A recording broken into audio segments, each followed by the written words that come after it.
Welcome to Nassau Community College Forum. This program explores our rich educational environment, including our dedicated faculty, administration, student clubs, and more than 70 fields of study, along with the students who make this college the largest single-campus community college in the state and is the first choice for one of every 4 college-bound high school graduates in Nassau County. Hello, I'm Kevin Boston Hill, and welcome to Nassau Community College Forum, where each week we will shine a spotlight on a different department, club, or area here at Nassau Community College.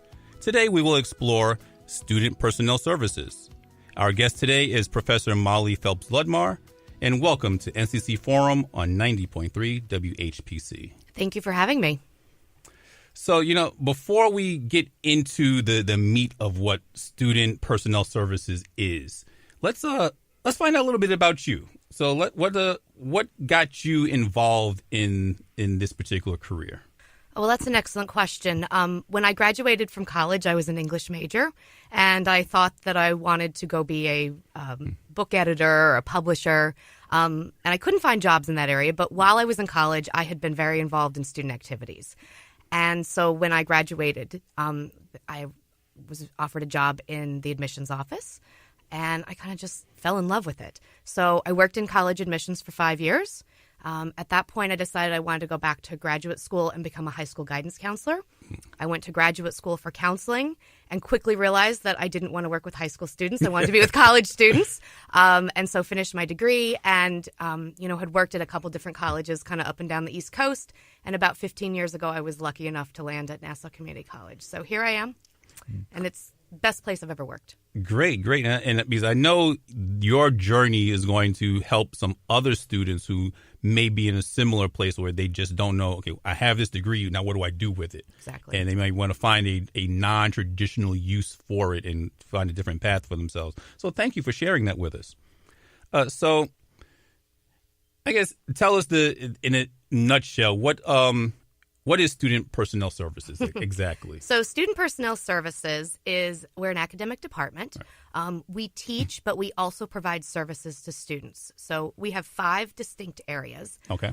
Those areas are career counseling, and that includes career, transfer counseling, and student professional development and employer services, which is a mouthful, but basically job placement, career, and transfer. Right. We have psychological counseling. We have the Center for Educational and Retention Counseling. We have the Center for Students with Disabilities and Student Activities.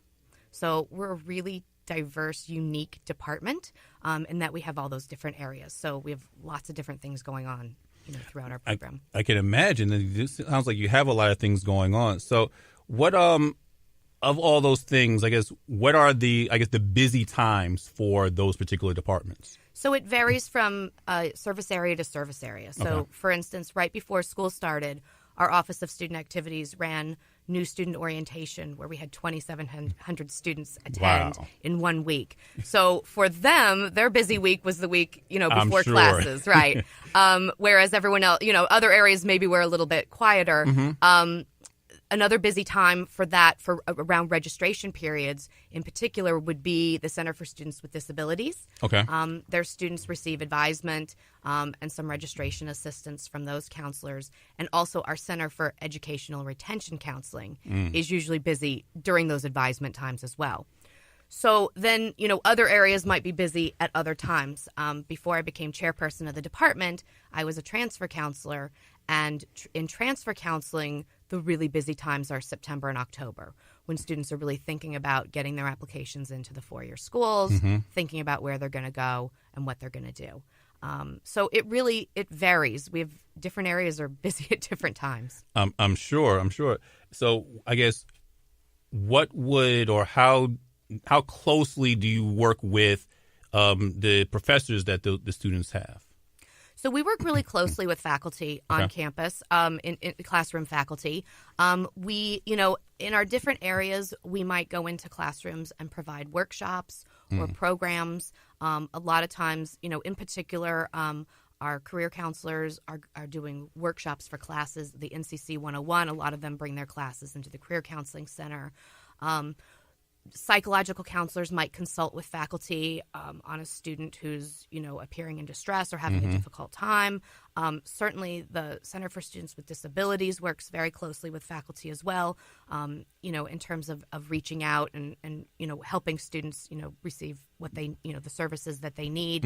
Lots of different ways. The Office of Student Activities works closely with faculty as well, in that faculty are oftentimes trying to plan programs on campus, and so the Office of Student Activities might help them with, putting together a room or a speaker or, things like that. So we're very much integrated into, the classroom faculty's lives. Okay, great. And what type of, or how do students get to find out what you do? How do they find out about Student Personnel Services? So they find out in a variety of different ways. We try to do a lot of PR campaigns with students. We do a lot of publications. We do mailings to their houses, postcards, letters. We have a pretty, try to get things up on social media a lot. That's, obviously students these days, like their Instagram and their, Snapchat and their Facebook. So we try to put things up there. We really try to do a good job of getting all of our information out there. So we might share it. We might do an e-blast to students or to faculty, or, if Student Activities is running a program, they might, put posters up all over campus. Our Center for Educational and Retention Counseling does really great posters. They do a whole series of workshops that, it's kind of, they do the same poster every semester, but that's great because students now know to look for it. Oh, I need to go to that, study skills workshop again.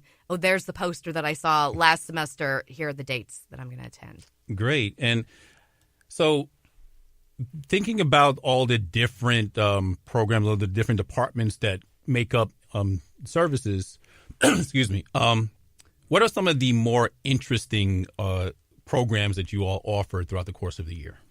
So we offer a lot of programs. Next, let's see, in 2 months, the transfer office is working on a program with Farmingdale State College, where Farmingdale is going to send a bus to campus, pick up our students, take them to Farmingdale for the day, feed them lunch, give them a tour, show them around campus, and then deliver them back to campus. Oh, nice. So that's really fun and a great opportunity for our students. So that's something kind of unique.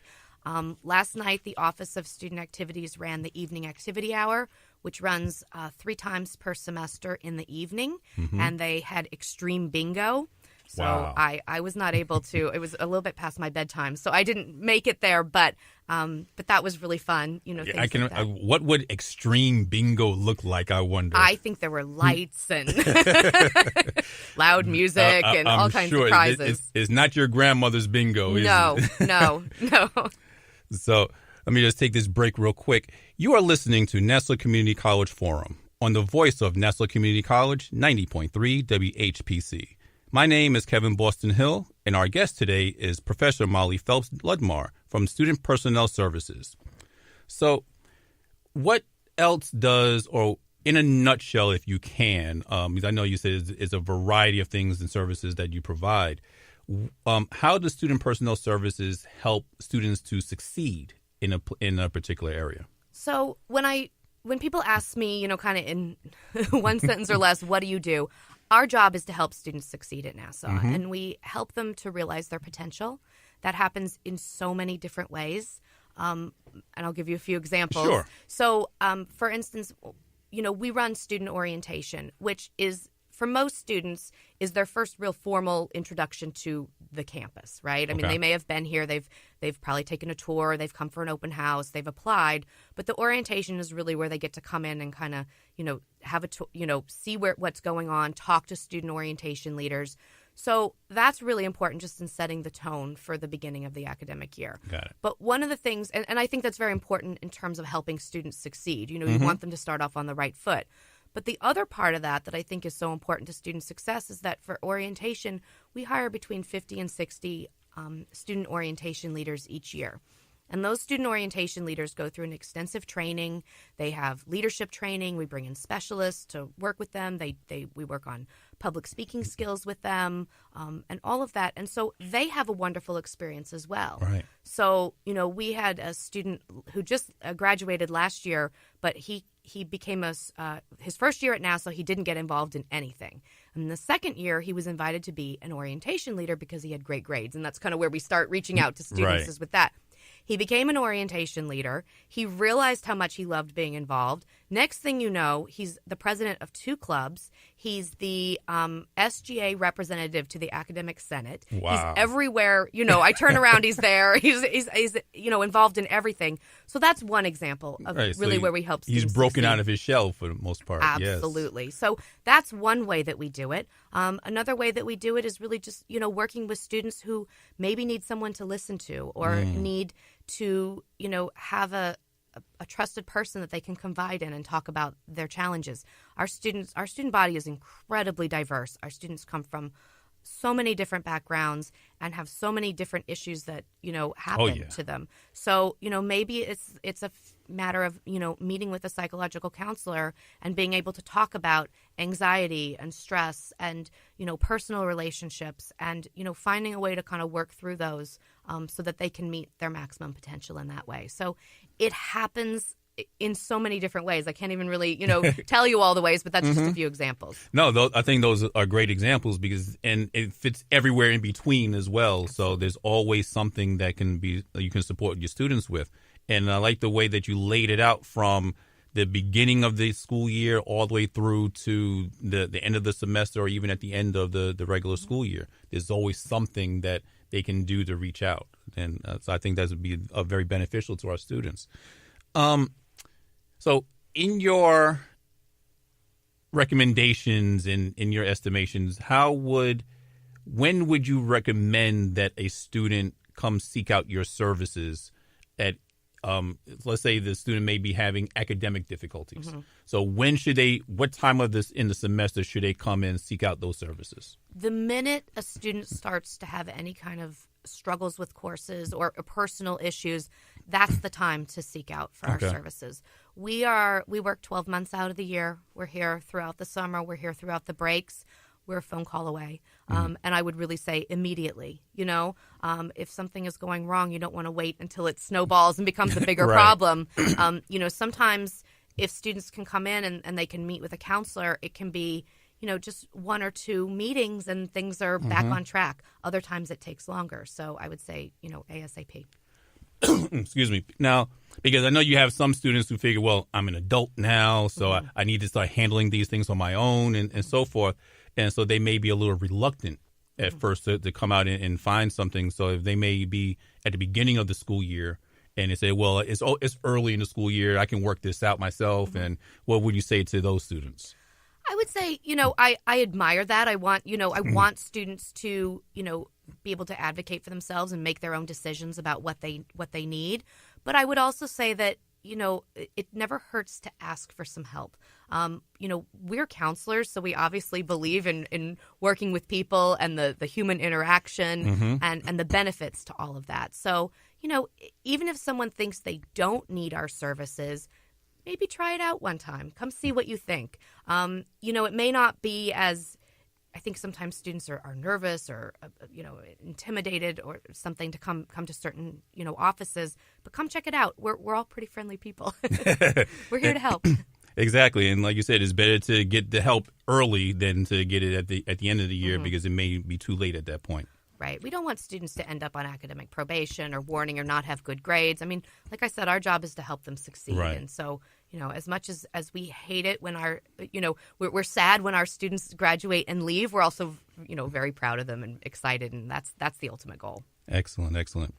So you're listening to Nassau Community College Forum. I'm Kevin Boston Hill, and my guest today is Professor Molly Ludmar from Student Personnel Services. We'll be right back after this important message on the voice of Nassau Community College, 90.3 WHPC.